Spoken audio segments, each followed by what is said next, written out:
সূরা ইখলাস কখন পাঠ করলে সাথে সাথে ফলাফল পাবেন, ভালো করে বুঝেন। সূরা ইখলাস হচ্ছে পবিত্র কোরআনুল কারীমের ভিতরে ছোট সূরাদের ভিতরে অন্যতম একটি সূরা। তবে ফজিলতের দিক থেকে সূরা ইখলাস হচ্ছে গুরুত্বপূর্ণ ফজিলত, এবং এই সূরাটা এমন একটা সময় আল্লাহ পাক রব্বুল আলামিন নাজিল করে দিয়েছেন যখন আল্লাহ রাসূল সাল্লাল্লাহু আলাইহি ওয়াসাল্লাম দ্বীনের প্রচার করতে লাগলেন। এমন সময় আল্লাহ পাক রব্বুল আলামিন এক আল্লাহর দাওয়াত দিতে লাগলেন।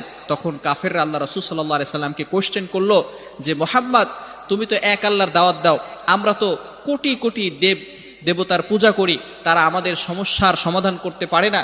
তুমি যে আল্লাহর দাওয়াত দাও সেই আল্লাহ কয়জন এবং সেই আল্লাহর সন্তান আছে কিনা? সাথে সাথে আল্লাহ পাক রব্বুল আলামিন এই কাফেরদের প্রশ্নের উত্তরে আল্লাহ রাসূল সাল্লাল্লাহু আলাইহি সাল্লামের কাছে এই সূরাটি নাজিল করলেন, কুল হুয়াল্লাহু আহাদ আল্লাহুস সামাদ লাম ইয়ালিদ ওয়া লাম ইউলাদ ওয়া লাম ইয়াকুল লাহু কুফুয়ান আহাদ। আল্লাহ পাক রব্বুল আলামিন এক, অদ্বিতীয়, এবং আল্লাহ